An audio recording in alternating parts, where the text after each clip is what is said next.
Okay, so traditional archery. It's not a super popular subject today. Here I have three different bows. This bow is a Fred Bear. It's a high dollar, $500–600 recurve.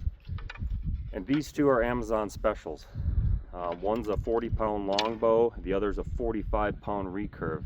And in this video, I'm just gonna do a few tests and compare price difference versus how they shoot and how they perform. Here I have the 45-pound recurve. This bow you can get on Amazon for less than $200.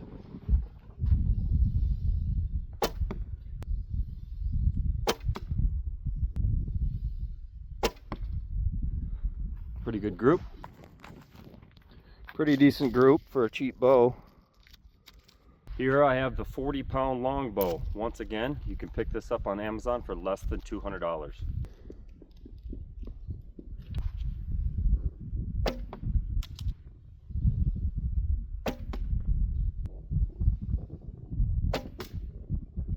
Same spot. Pretty well the same group I shot out of the recurve. A little low, a little left. I do have a pretty good breeze. I'm sure you can hear it. I've got a pretty good northwest breeze right now.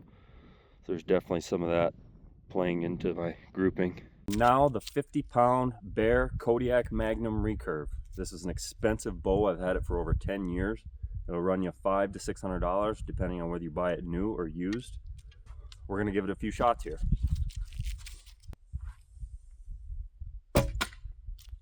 Way low. There we go.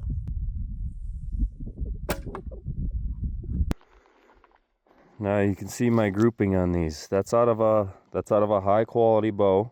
The 50-pound pull on it definitely makes a difference. It's not near as forgiving. Why would you have three different bows, and what's the difference between them? And as you notice with my grouping, the Bear Kodiak Magnum definitely doesn't group the best out of the three bows. And the reason for that is due to the high draw weight on the Bear Kodiak Magnum, but it also packs a lot of power. It depends on what you're going after game-wise. It would be a great bow for big game hunting when you know you're going to be in tight on a big game animal, like a moose, or hence the term, a Kodiak, a grizzly bear, where you know you're going to have a short range shot and you need to have that power to drive that arrow in.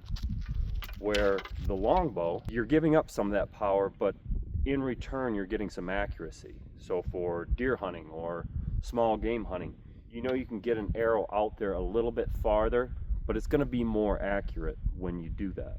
Now I would like to talk about different shooting methods. And like I said, I'm not a master with traditional archery, but I've been playing with it for several years now, and I've found methods that definitely work better than others. And there are three methods I have found to be effective. The two most common and traditional methods are the draw and hold method, where you have an anchor point, simply draw your bow, you find your anchor, and you hold it there until you're ready, and then you release. And then there's snap shooting. Again, you're drawing, but basically as soon as you reach your anchor point, as soon as you reach that comfort zone, you're letting that arrow fly. And now the third method from Plenty Coups. In his book, he talks about the method that they use to shoot and how it didn't incorporate a dead hand out front. So both of the methods I just showed you require my forward arm to be dead in the shot. It's anchored and it's not moving in the shot. All of my movement is coming from my back and my right arm as I shoot. And in this book, he talks about how the most effective and accurate way to shoot is actually to incorporate some movement in your forward arm, almost like you're throwing the arrow at the target. The Native Americans were masters of their trade. They hunted with a bow and arrow for 10,000 plus years. And it was said that a moving target was often easier for them to hit than a stationary one. And with that method that I'm talking about, where both of your arms are taking place in the shot, they said they could hit a coin off of a horseback running at full speed. I don't think you can throw the baby out with the bathwater on this method, I've tried it some, but I haven't fully tried to master it in the way that he talks about it. But it's definitely something I think we should look into. I think it might be something kind of forgotten in traditional archery. So I'm going to take a couple shots trying to perform the plenty coups method of adding a little bit of movement into my front hand to guide my arrow.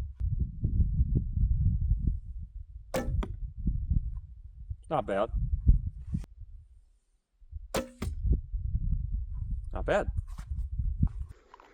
Those are my 2 arrows with the plenty coups method. Not much different from my first 2 groups. Now, out of these 3 methods and these 3 bows, which one is right for you? If you're a beginner, really, even if you're an experienced compound archery hunter and just want to get started in traditional, I highly recommend these bows that you can pick up for virtually nothing on Amazon. These are a big investment, and if you're not fully committed to the sport, it's just going to lay in the corner and collect dust. These are so much fun to shoot. I bought 3 of these now. The boys each have one, and they're such a fun and forgiving and accurate bow to shoot and stay in the lower poundage range just to maintain some of that accuracy. And then once you feel like you've found a method that works best for you out of the methods that I talked about, and you've mastered it and are pretty accurate with it, then start working your way up in the weights.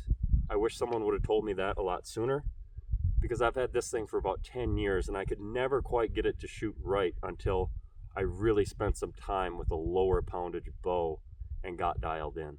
And as far as that plenty coups method of shooting a bow, like I said, I'm no master with traditional archery, but if you're getting into this and starting fresh, I don't think it's something that you should completely disregard. That's it for this video. I'm going to put links to all 3 of these bows in the video description. If you enjoyed this video, please don't forget to hit like and subscribe. Thank you.